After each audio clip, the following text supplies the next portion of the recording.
सबसे पहला जो कॉल सामने आ रहा है हर्षद जी हैं जो हमारे साथ फोन लाइन पर जुड़े हुए हैं। हर्षद जी स्वागत है आपका। सवाल पूछे और साथ ही बताएं कहां से बात कर रहे हैं। नमस्कार, गुजरात गांधीधाम से बोल रहा हूँ। एयरटेल के 1000 शेयर है 285 के भाव से। जी 1000 शेयर है आपके पास जोमेटो के 285 के प्राइस पर 285। ऑल राइट, तो चलिए राय ले लेते हैं। 285 पर इनकी खरीद है और 1000 जो है वो शेयर है इनके पास।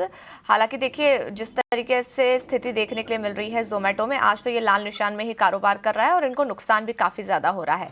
हालांकि देखिए ब्लिंकिट की वजह से जोमेटो को काफी ज्यादा फायदा हुआ है। एक साल के अंदर 350 तक के लेवल जोमेटो ने दिखाए, लेकिन फिलहाल जो है वो कमजोरी दिखाता हुआ नजर आ रहा है। गौरांग जी, आपकी क्या कुछ राय बन रही है इसके ऊपर? क्या लग रहा है आपको, कितनी मजबूत है ये कंपनी? देखिए, सबसे पहले तो डिस्क्लोजर फिर से देना चाहेंगे कि जब आईपीओ आया था इसका, मेरे ख्याल से 75-76 के आसपास का आईपीओ था। जब पहले इसका नाम हुआ करता था जोमेटो, अब नाम परिवर्तन हुआ है और रिटर्नल नाम है इसका। लिस्टिंग के बाद हमने करीबन 150 तक के ऊपर के तरफ के दायरे देखे, फिर नतीजों को लेकर के और खबरों को लेकर के नकारात्मक परिस्थिति, आईपीओ के भाव से नीचे आया, करीबन 50-60 तक आया और फिर हमने जैसे आपने बताया 350 के आसपास के ऊपरी स्तर देखे, शायद थोड़ा बहुत उसके ऊपर भी गया होगा। और इस क्षेत्र में अब कुछ नई प्रतिस्पर्धा आने की भी बात सुनी है, जिसको लेकर के थोड़ी असमंजस परिस्थिति है। लेकिन हमारे यहाँ पर बुनियादी तर्क के आधार पर जोमेटो यानी कि इटर्नल पर खरीदारी की राय है लंबी अवधि के नजरिए से, और हमारे लक्ष्यांक भी बिल्कुल वहीं पर है जहां पर आपने ऊपरी स्तर का भाव बताया, करीबन 350 के आसपास। लेकिन हर्षद जी को मेरे ख्याल से थोड़ा धैर्य रखना पड़ेगा और समय सीमा थोड़ी लंबी रखनी पड़ेगी। अब 1000 शेयर है तो मुझे नहीं पता इनके पास निवेश लायक पूंजी और है या नहीं। अगर निवेश लायक पूंजी है तो जो अभी मौजूदा भाव है करीबन 235-236 के आसपास, ये चाहे तो थोड़ी बहुत मात्रा में और जोड़ सकते हैं, जिससे कि इनका निवेश का स्तर थोड़ा बहुत नीचे आ जाएगा। ये सलाह इटर्नल पर आपको मिलती हुई। आगे बढ़ेंगे और अगले लाइव कॉलर का रुख करेंगे। इस वक्त हमारे साथ अश्विनी जुड़ चुके हैं। अश्विनी, हाय, गुड आफ्टरनून, स्वागत है आपका ET Now स्वदेश पर। पूछे अपना सवाल। हाँ जी मैम, मेरे पास पीजी इलेक्ट्रोप्लास्ट के शेयर्स पड़े हुए 999 के रेट पे लिए थे, 970 शेयर, 1.25 साल हो गए मैम। पीजी इलेक्ट्रोप्लास्ट जी, क्या करना है? जी बिल्कुल अश्विनी, आपको यहाँ पर सलाह मिलेगी। काफ़ी बड़ा नुकसान इन लेवल्स पर आप झेल रहे हैं। 970 आपकी शेयरों की संख्या है, 999 आपका खरीद प्राइस है। पीजी इलेक्ट्रोप्लास्ट आज 608 के लेवल पे कारोबार कर रहा है और देखिए आज भी यहाँ पर गिरावट देखने को मिल रही है। गौरांग सर, पीजी इलेक्ट्रोप्लास्ट के शेयर्स है अश्विनी के पास 37, यहाँ पर देखिए बहुत बड़ा, काफ़ी बड़ा नुकसान इन लेवल्स पर झेल रहे हैं। इनके बाइंग प्राइस से नीचे आ चुका है। लेकिन पिछले कुछ दिनों में जब हम कंज्यूमर ड्यूरेबल्स कंपनियों की बात करें या फिर इलेक्ट्रॉनिक मैन्युफैक्चरिंग कंपनी की बात करें, EMS में भी ये कंपनी आती है और तेज़ी तो थोड़ी बहुत देखने को मिली। वहीं अगर हम इसके पिछले 6 महीने का चार्ट देखें तो यहाँ पर देख सकते हैं कि 10% से ज़्यादा के रिटर्न यहाँ पर बना के दिए हैं और एक साल की बात करें तो 30% से ज़्यादा टूटता हुआ। एक जो बड़ा करेक्शन है वो यहाँ पर अगस्त 2025 के बाद से आया था, उसके बाद से सीधा एक डाउन ट्रेंड में बना हुआ है। EMS पर आपका क्या है, सेक्टर वाइज आप किस तरह से पीजी इलेक्ट्रोप्लास्ट को देखते हैं और क्या इनके जो खरीद प्राइस से काफ़ी नीचे आ चुका है, इन लेवल्स पर आपको क्या लगता है आने वाले दिनों में कंपनी के फंडामेंटल्स किस तरह से नजर आ रहे हैं? क्या सलाह देंगे आप अश्विनी को? अश्विनी जी को सलाह तो ये होगी कि देखिए, पहले तो धराशायी नहीं हो, अच्छी कंपनी में आपका निवेश है।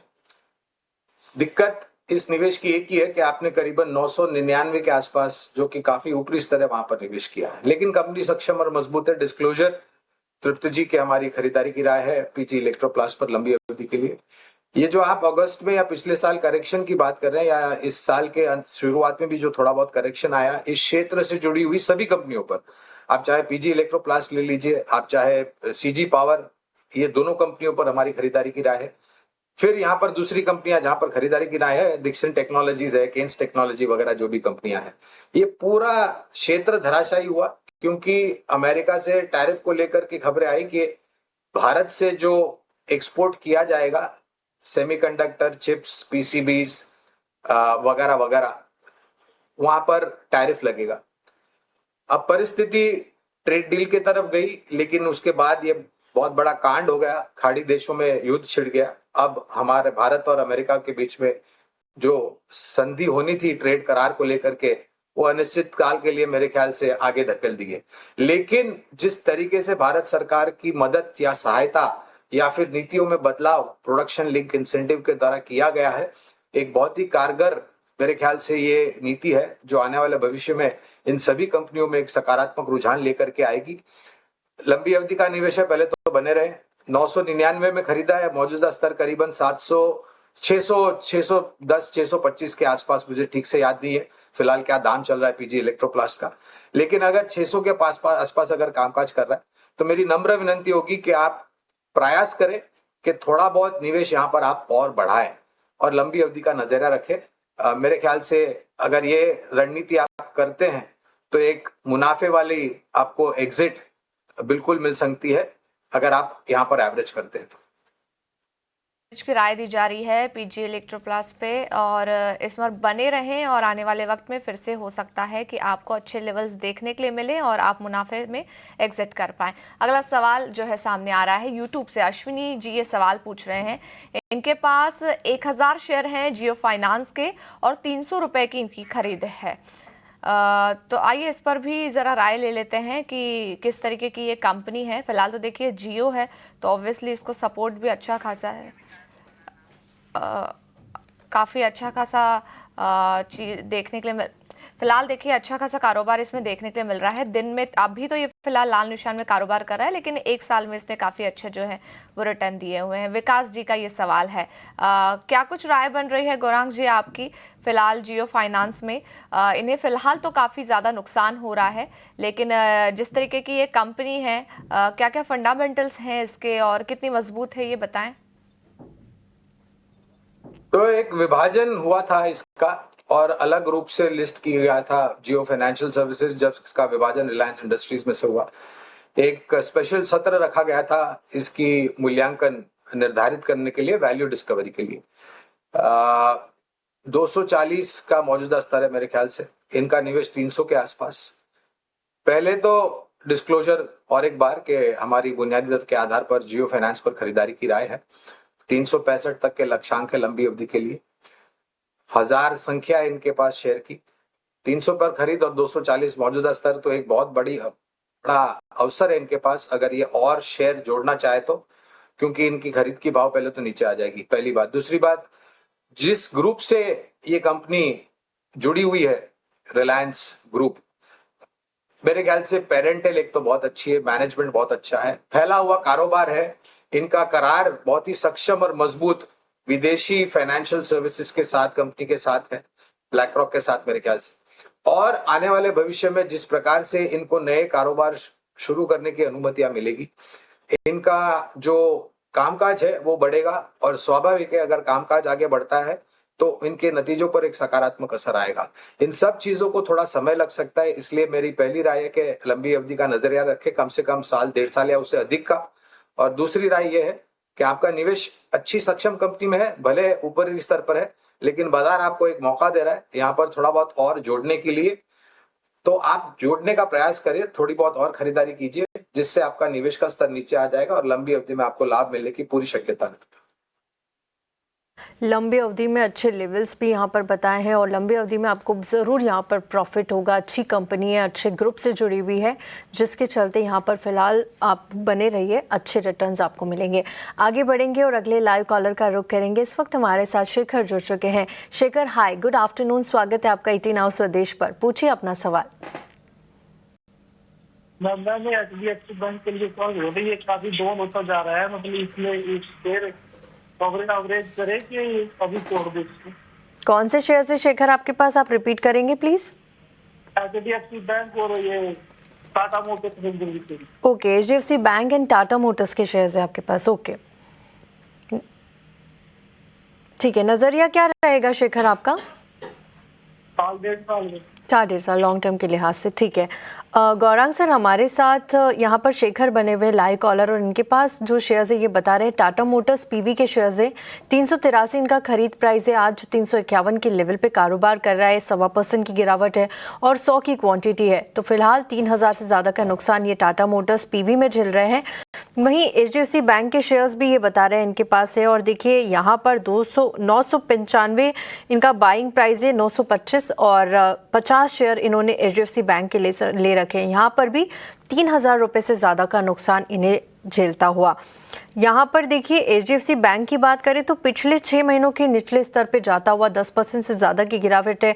आज भी हम देख रहे हैं कि जो बैंकिंग शेयर्स है वहाँ से बाजार को भी प्रेशर मिल रहा है। निफ्टी बैंक आज गिरा हुआ है, और HDFC बैंक में आज देख सकते हैं 10% से ज़्यादा की गिरावट है।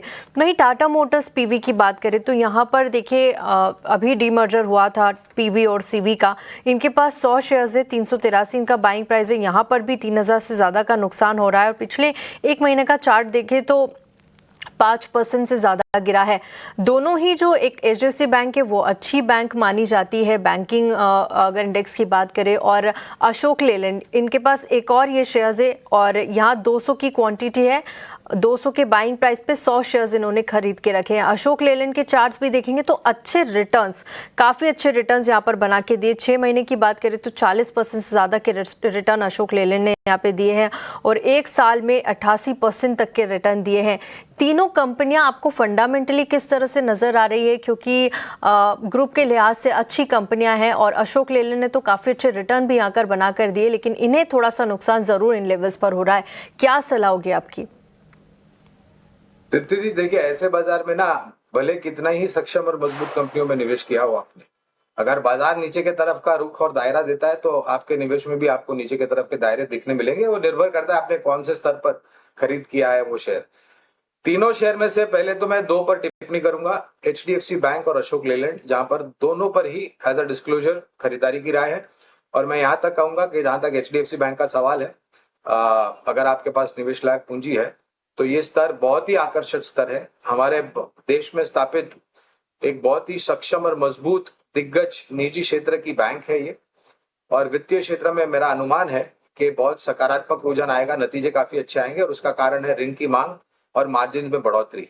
ब्याज दरें नीचे आ रही हैं, और वो शायद सिलसिला इस साल में आपको अप्रैल के बाद वापस से लौटता हुआ दिखेगा। पिछले साल हमने 1.25% की कटौती देखी ब्याज दरों में। तो HDFC बैंक में इस स्तर पर निवेश कीजिए। इनके पास 50 शेयर है, हो सकता है तो 25 या 50 और खरीद, जितनी भी आपके पास निवेश लायक पूंजी है थोड़ा बहुत और जुड़े। अशोक लेलैंड में इतना अंतर नहीं है क्योंकि 200 के पास इनका खरीद है, और 200 से खाली कुछ स्तर के नीचे कामकाज कर रहा है। तो पहले तो अशोक लेलैंड में बने रहे, और अगर ज्यादा नीचे आता है 175 या 180 के आसपास अशोक लेलैंड, तब जाकर के निवेश करें और अपना निवेश बढ़ाए, क्योंकि अभी सिर्फ 2 रुपए का फर्क है। 198 का स्तर है मेरे ख्याल से, 198 का इनका खरीद 200 के आसपास। अब आते हैं तीसरे प्रश्न के ऊपर, टाटा मोटर्स पैसेंजर व्हीकल।